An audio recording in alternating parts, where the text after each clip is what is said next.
The rain had finally let up over Arlington, Virginia, leaving behind a metallic scent that mixed with the early morning exhaust fumes.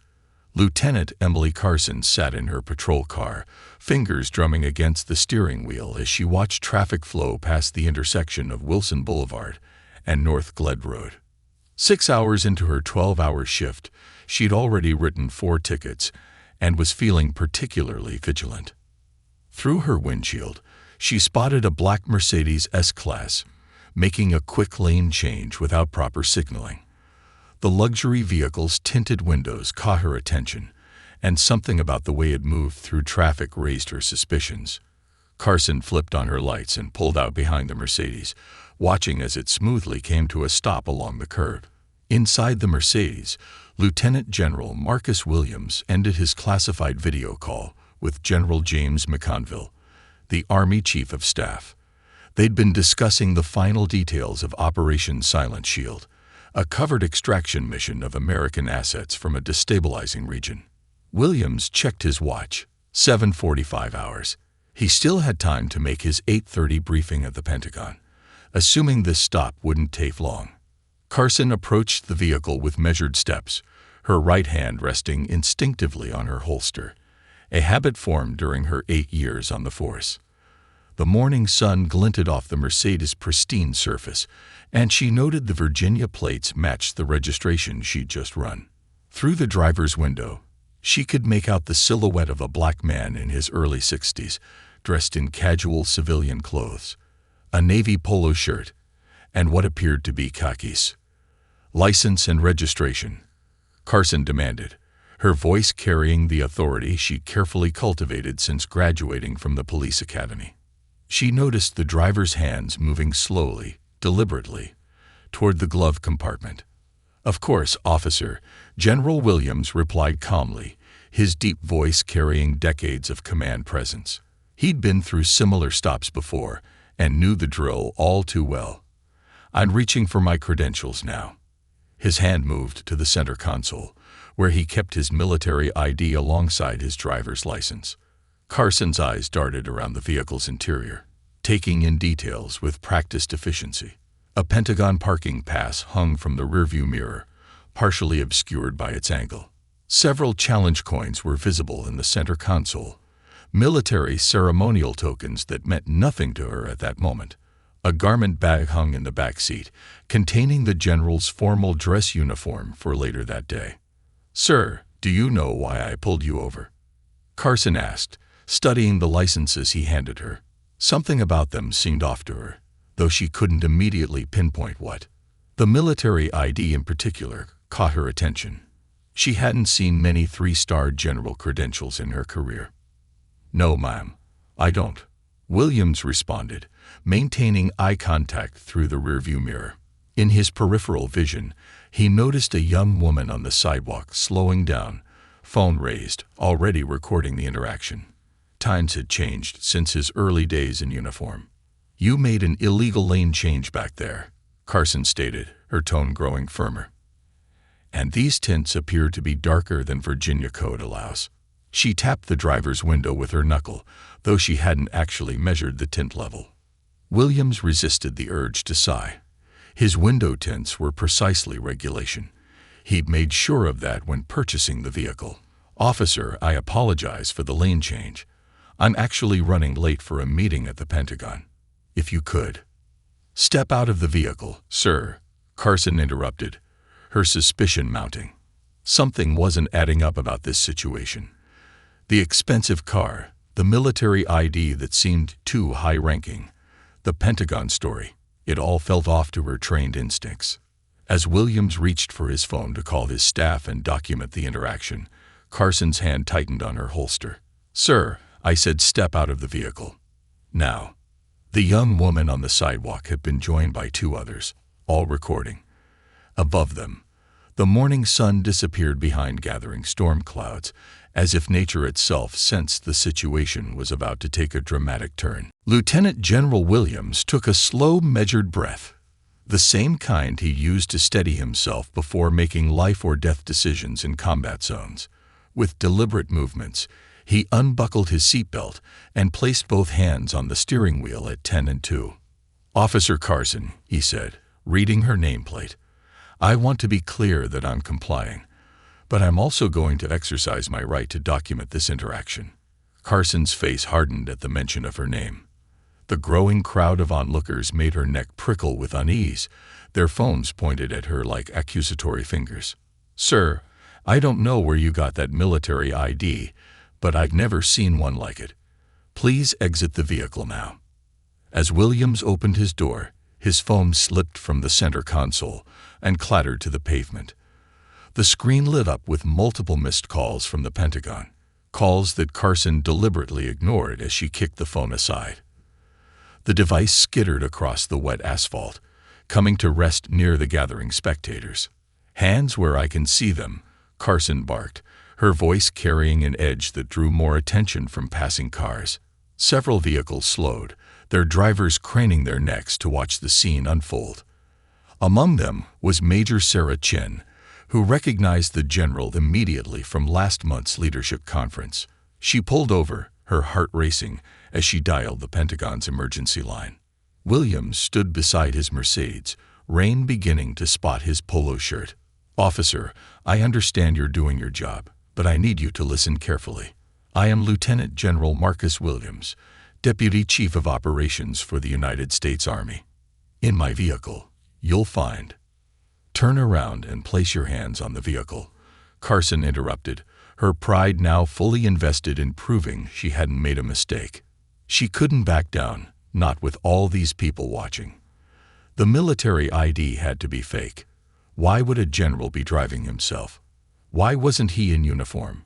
Her training academy instructors had warned about elaborate scams involving military impersonation. From the sidewalk, someone shouted, "That's General Williams. He spoke at my daughter's West Point graduation." Carson felt her certainty waver for a split second, but she pushed the doubt aside.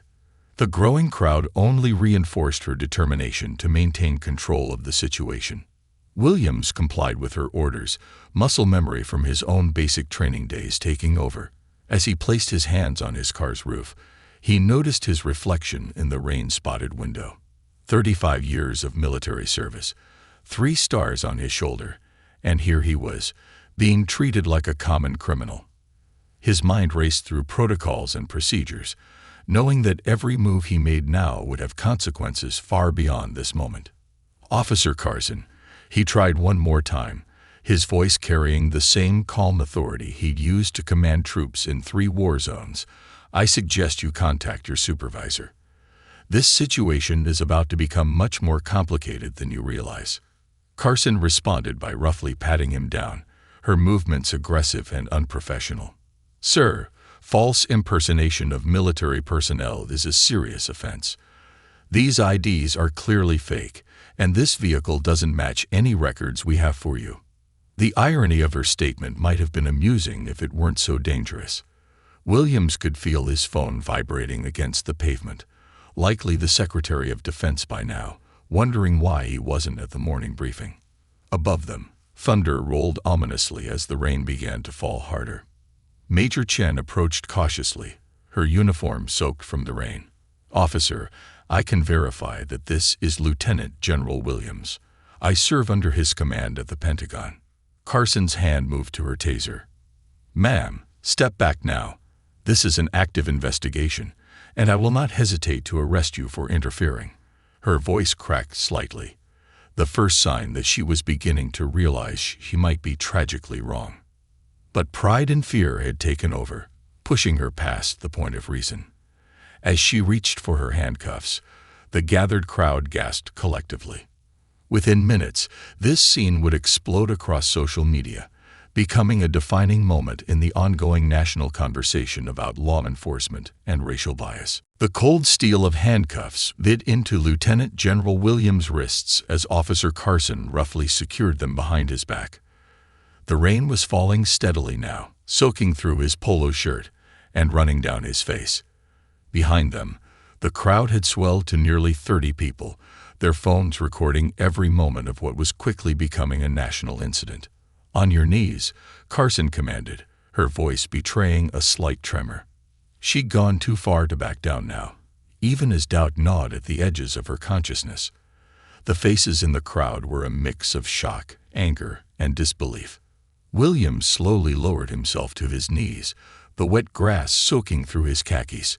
His military training had taught him to remain calm in crisis situations, but this was testing even his considerable discipline.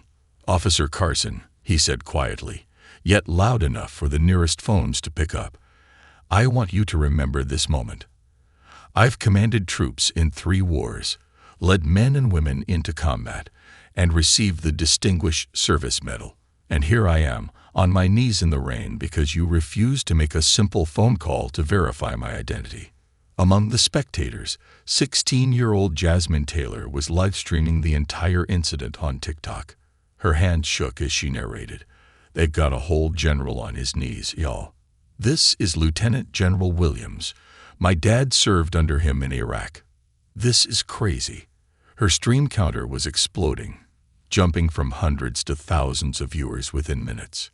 Major Chen had retreated to her car as ordered, but she wasn't idle. Her fingers flew across her phone's keyboard, sending rapid-fire texts to the Pentagon's command center.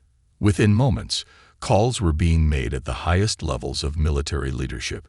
The chairman of the Joint Chiefs himself was about to be pulled out of a meeting with the Secretary of Defense.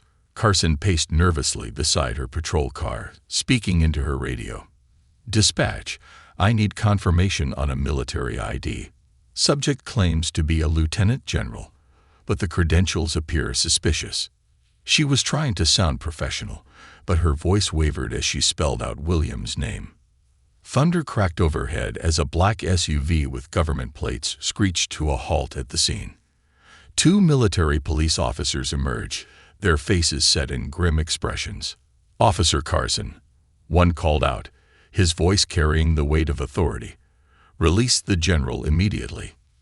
But Carson, trapped in a spiral of poor decisions, raised her hand to stop them. "This is my jurisdiction. I need to verify." "That's the Deputy Chief of Operations for the United States Army kneeling in the rain." The MP surgeon's voice boomed across the scene. "Release him now, or so help me, you'll be explaining yourself to the Secretary of the Army within the hour." The gravity of her mistake finally began to sink in. Carson's hands trembled as she reached for her keys to unlock the handcuffs. The crowd had grown even larger, and someone had started a chant. "Shame! Shame! Shame!"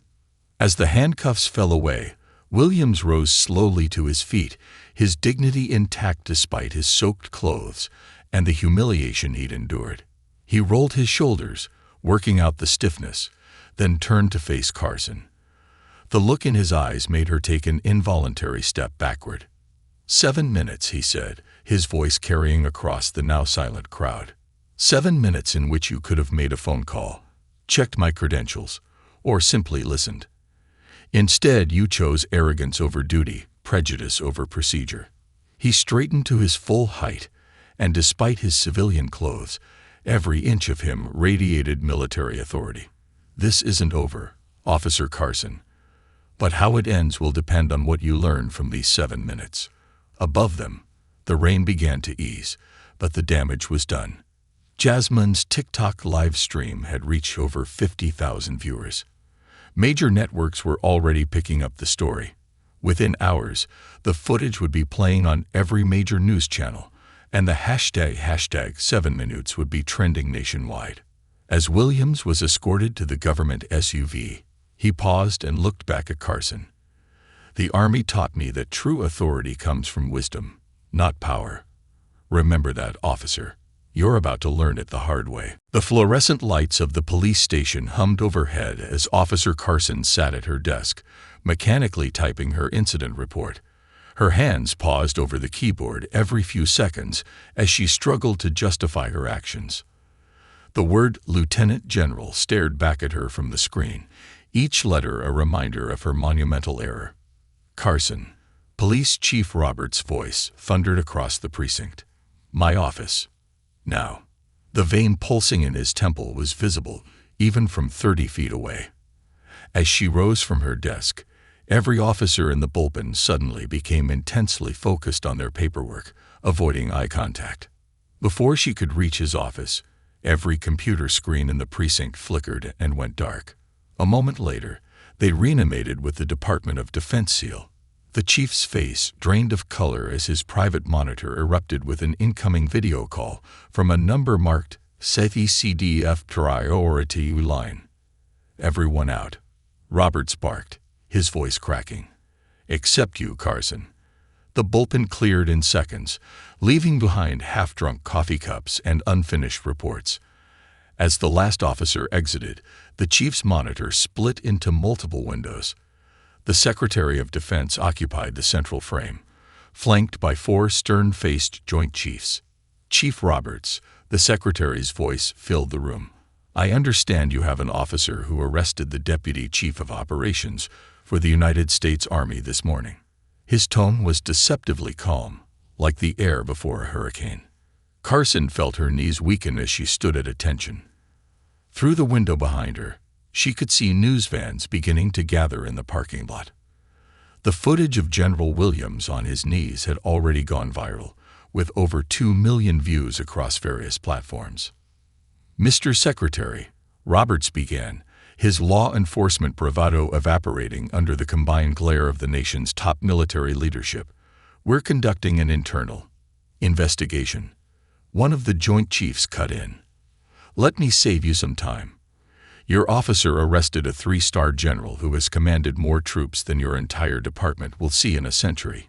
She ignored his valid military ID, dismissed a corroborating witness in uniform, and forced him to kneel in the rain while calls from the Pentagon went unanswered. The Secretary leaned forward, his face filling the screen. "Chief Roberts, in the next hour, your department will receive calls from the ACLU, every major news network, and likely the White House itself. But right now, you're going to listen to what General Williams has proposed." The screen shifted to show General Williams, now in his full-dress uniform adorned with medals and ribbons that told the story of a lifetime of service. Carson's throat went dry as she finally saw the full measure of the man she had handcuffed. "Officer Carson," Williams addressed her directly, his voice steady and measured. "You're probably expecting me to demand your badge, to end your career as you attempted to humiliate me." He paused, letting the weight of his words sink in, but that would be a waste of an opportunity. Carson blinked in confusion as Williams continued. "Tomorrow morning at 800, you will report to the Pentagon. You're about to receive an education in leadership, responsibility, and the true meaning of service. Chief Roberts, I trust you'll make the necessary arrangements for her temporary reassignment." Roberts nodded quickly, relief washing over his face. "Yes, sir. Absolutely, sir." As the video call ended, Carson stood rooted to the spot, her mind struggling to process what had just happened. Through the gathering media circus outside, she caught a glimpse of her patrol car being splashed across CNN's breaking news coverage. "Carson," Chief Roberts said quietly, slumping in his chair, "in 20 years of law enforcement, I've never seen anything like this. You'd better pray General Williams' plan works, because right now he's the only thing standing between you and the end of your career." Outside, the sun had finally broken through the clouds, but for Officer Emily Carson, the storm was just beginning. By sunset, the police station had become ground zero for a national debate. Protesters filled the sidewalks, their signs illuminated by news camera lights. Military veterans stood shoulder to shoulder with civil rights activists, while social media influencers live-streamed every chant and confrontation. Inside, Officer Carson sat alone in the break room, watching herself on every major news network. CNN's headline read, "ABUSC of Power. Officer Arrests Decorated General." Fox News debated police protocols, while MSNBC ran a segment on General Williams' distinguished military career, including footage of him receiving the Distinguished Service Medal from the President. "Officer Carson," a gentle voice broke through her daze. She looked up to find General Williams standing in the doorway, still in his dress uniform. The fluorescent lights caught the silver stars on his shoulders, making them gleam like accusations. "Sir," Carson started to stand, but Williams waved her back down. "Mind if I join you?" He pulled up a chair, his movements deliberate and controlled. On the break room TV, #JusticeForGeneral was trending nationwide. "Quite a circus out there," he observed, nodding toward the window where camera flashes continued to illuminate the growing crowd. Carson stared into her cold coffee. "Why aren't you asking for my badge, sir? Everyone knows I deserve to lose it." Williams studied her for a moment, his expression thoughtful. "You know what the hardest lesson is for any military leader." He waited until she looked up. "Learning that command isn't about power, it's about responsibility, about understanding the weight of your decisions and their impact on others." He reached into his briefcase and pulled out a familiar-looking phone, the one she had kicked aside during the arrest. "Want to know what I was doing before you pulled me over?" He played a video clip, himself in the same polo shirt, discussing classified operations with the Joint Chiefs. "I was coordinating an extraction of American citizens from a conflict zone." Lives were literally hanging in the balance. Carson felt the blood drain from her face as Williams continued. "But here's what interests me, Officer Carson. When you thought I was just another black man in a nice car, you were willing to ignore protocol, dismiss evidence, and escalate the situation. The question is, what are you going to learn from this?" Outside, someone had started playing "God Bless America" on a loudspeaker. Veterans in the crowd stood at attention, while protesters raised their fists in solidarity. The division of America was on full display. "Tomorrow," Williams said, standing up, "you'll see what real leadership looks like. You'll understand why the military spends more time teaching officers about responsibility than about giving orders. And maybe, just maybe, you'll learn why karma isn't about punishment. It's about growth." As if on cue, Chief Roberts appeared in the doorway, looking exhausted. "Sir, the mayor is on the line, and the governor just issued a statement." Williams nodded, then turned back to Carson. 800 tomorrow. Officer, don't be late." He paused at the door. "Oh, and Carson, wear comfortable shoes. We're going to be doing a lot of walking." Left alone again, Carson turned back to the TV. A new hashtag was trending. #7minutestokarma. Her phone buzzed with a text from an unknown number. A link to Jasmine Taylor's TikTok video, which had now reached 10 million views. But it was the next news segment that finally broke her composure. They were showing General Williams' speech at Arlington National Cemetery from last Memorial Day, where he had spoken about equality, service, and the American dream. The same man she had forced to kneel in the rain had spent decades fighting for the very freedoms she had so casually violated. As night fell over the police station, the crowd showed no signs of dispersing. America was watching, waiting to see what would happen next. And somewhere in that darkness, karma was indeed preparing its lesson plan. At precisely 800 hours, Officer Carson stood at the Pentagon's visitor entrance, her civilian clothes feeling strange after years of wearing a uniform. The morning sun cast long shadows across the building's massive facade as armed guards checked her credentials, the irony of which wasn't lost on her. "Officer Carson," General Williams appeared, accompanied by two stern-faced military police officers. "Welcome to your first day of real training." He wasn't wearing his dress uniform today, but rather his combat utilities, complete with his combat patches and unit insignia. Their first stop was the Pentagon Security Command Center. Dozens of monitors displayed surveillance feeds from around the complex. "You know what these officers do when they spot someone suspicious?" Williams asked, gesturing to the security team. "They verify. They communicate. They follow protocol. No exceptions, no ego, no assumptions." Before Carson could respond, an alarm blared. On one screen, a man in a suit was arguing with security about his credentials. The security team smoothly coordinated, checking databases, making calls, and resolving the situation within minutes. That man, Williams noted, was the Undersecretary of Defense. But they still followed procedure. Next came the Joint Operations Center, where military personnel from all branches coordinated missions worldwide. Carson watched in awe as a young black female lieutenant colonel directed a complex operation with quiet authority. Lieutenant Colonel Roberts, Williams explained, coordinates more firepower than most small countries possess, yet she's never had to raise her voice or demand respect. By midday, they reached the Medal of Honor display. Williams stopped before a wall of photographs. "Every face here tells a story of service above self," he said quietly. "Notice something. They come in every color, every background.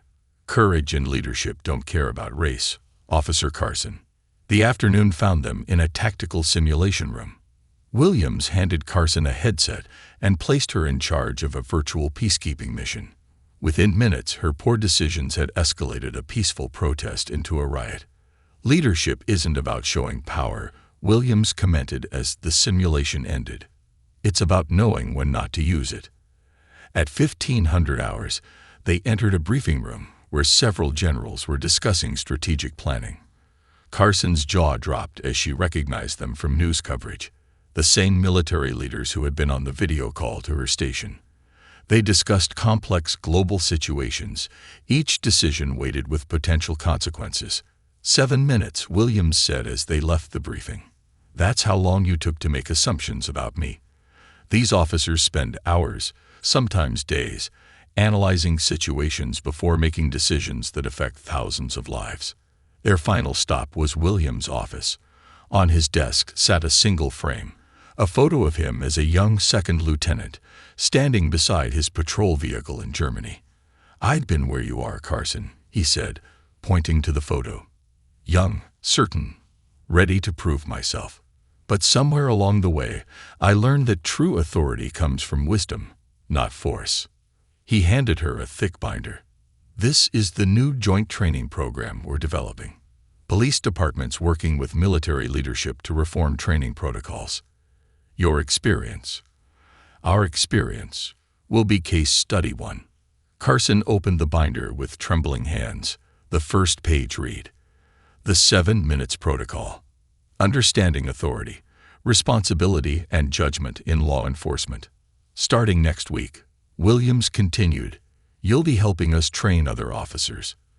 Your mistake will serve as a lesson for thousands. That's karma, Officer Carson. Turning bad decisions into better outcomes." As the sun set over the Pentagon, Carson stood at the window of Williams' office, watching the American flag lower during the retreat ceremony. For the first time since the incident, she felt something beyond shame. She felt purpose.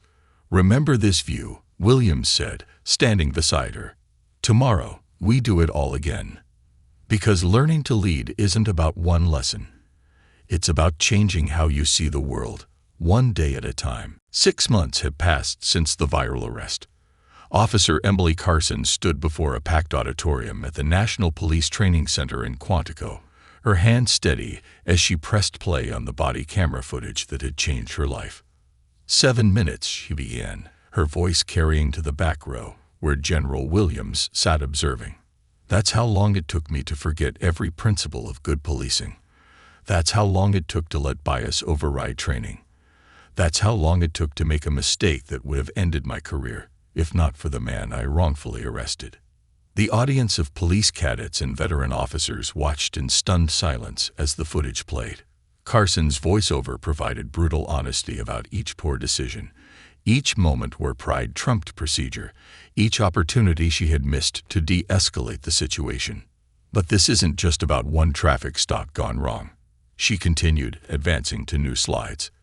"This is about systemic changes in how we approach authority."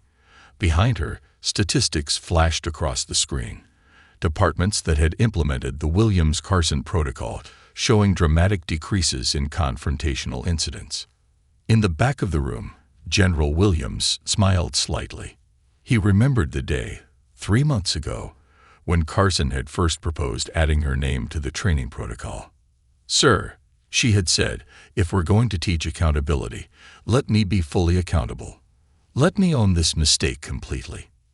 Now, as Carson moved through her presentation, she highlighted the key lessons learned from her Pentagon experience.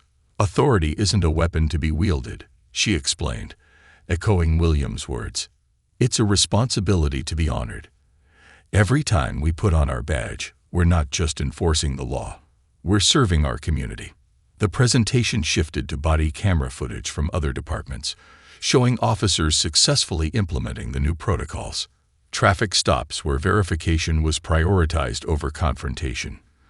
Tense situations diffused through communication rather than force. Each example building on the lessons learned from those infamous 7 minutes. Last week, Carson revealed, pulling up a recent news article, a police officer in Seattle encountered a similar situation. A high-ranking military officer, out of uniform, driving an expensive car. But because of this training program, that officer followed the Williams-Carson protocol. The result? A respectful interaction that ended with handshakes instead of handcuffs. From his seat, Williams watched the faces in the audience. He saw the moment of recognition in their eyes, the understanding that this wasn't about shame or blame, but about growth and change. His gamble on Carson had paid off beyond his expectations. As Carson concluded her presentation, she shared one final slide, a split screen showing 2 images. On the left, General Williams kneeling in the rain. On the right, a recent photo of Williams and Carson standing together at the Pentagon, presenting the training program to a joint session of military and law enforcement leaders. 7 minutes of poor judgment nearly destroyed my career, Carson said, her voice strong with conviction. But thanks to General Williams' wisdom, those same 7 minutes are now helping reshape law enforcement across the nation. Every day, officers are facing similar decision points. Every day, they're choosing between power and responsibility. The applause that followed wasn't just polite, it was thunderous. As Carson stepped away from the podium, she caught Williams' eye. He nodded slightly, the same nod she'd seen him give to his troops, his officers, his leaders, a nod that said, "Mission accomplished." Outside the auditorium, news crews waited to interview them both. The Williams-Carson protocol had become a national story, not of confrontation and racism, but of redemption and reform. Together, they had transformed 7 minutes of shame into a lifetime of positive change. As they stepped toward the cameras, Williams whispered, "Ready for the next phase, Officer Carson." She smiled, thinking of the dozens of departments waiting to implement their program. "Ready, sir. The real work is just beginning." 2 years to the day after the infamous traffic stop, Officer Emily Carson stood in front of the White House Rose Garden. The morning sun glinted off her newly pressed dress uniform as she waited alongside General Williams for the ceremony to begin. "Nervous?" Williams asked, adjusting his Medal of Honor, which caught the light like a beacon. Around them, cabinet members, military leaders, and police chiefs from across the nation gathered for what the press was calling a watershed moment in law enforcement reform. "A little," Carson admitted, touching the speech in her pocket. Her other hand brushed against the challenge coin Williams had given her yesterday, a special edition commemorating the 2-year anniversary of the Williams-Carson Protocol. Its inscription read, "7 minutes can change a nation." The president approached the podium, flanked by the Attorney General and the Secretary of Defense. 2 years ago, he began, a traffic stop in Virginia could have become another tragedy, another divide, another reason for our nation to pull apart. Instead, thanks to the extraordinary leadership of Lieutenant General Marcus Williams and the remarkable transformation of Officer Emily Carson, it became a catalyst for change. Statistics flashed across the teleprompters. Over 2,000 police departments had adopted the Williams-Carson Protocol. Confrontational incidents had dropped by 63% in participating jurisdictions. Civilian complaints were down 58%. Community trust ratings had soared. As Carson stepped up to receive the Presidential Citizens Medal, the second highest civilian honor, she caught a glimpse of familiar faces in the crowd. Jasmine Taylor, the teenager who had live-streamed the arrest, was now an intern with their training program. Major Chen had been promoted to colonel and helped expand the protocol to military police operations worldwide.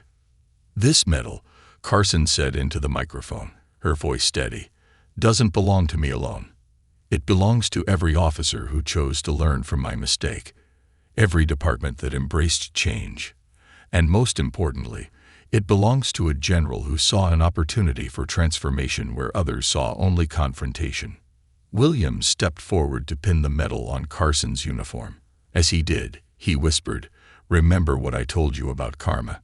She nodded, thinking back to that rain-soaked morning that felt like a lifetime ago. The ceremony concluded with the announcement of a new federal initiative, the Williams-Carson Center for Law Enforcement Excellence, to be established at the crossroads of military and civilian law enforcement training. Its mission: to ensure that power and responsibility would always go hand in hand. After the ceremony, Carson and Williams stood at the Lincoln Memorial, where their training program had begun its national rollout 18 months ago. The setting sun painted the sky in shades of promise. "You know what I've learned, sir," Carson said, watching tourists snap photos of them together. The unlikely pair now featured in police academy textbooks nationwide. "Karma isn't just about paying for our mistakes. It's about transforming them into something meaningful." Williams smiled, remembering the young officer who had once forced him to kneel in the rain. "And what about those 7 minutes, Carson? What do they mean to you now?" "They remind me that every moment of authority is a choice," she replied. "A choice between force and wisdom, between pride and purpose." She touched her new medal. "Those 7 minutes could have ended my career. Instead, they gave me a mission." As they walked down the memorial steps, a group of police cadets recognized them and snapped to attention. Carson and Williams returned their salutes, the general and the officer, the teacher and the student, 2 Americans who had turned a moment of division into a movement of unity. "Ready for another 2 years?" Williams asked as their cars pulled up. Carson smiled, thinking of the thousands of officers yet to be trained, the communities yet to be healed, the changes yet to be made. "Ready, sir." After all, karma's work is never done. Above them, the American flag waved against the twilight sky, its stars and stripes a reminder that even in the darkest moments, transformation was possible. One choice, one change, one 7-minute interval at a time.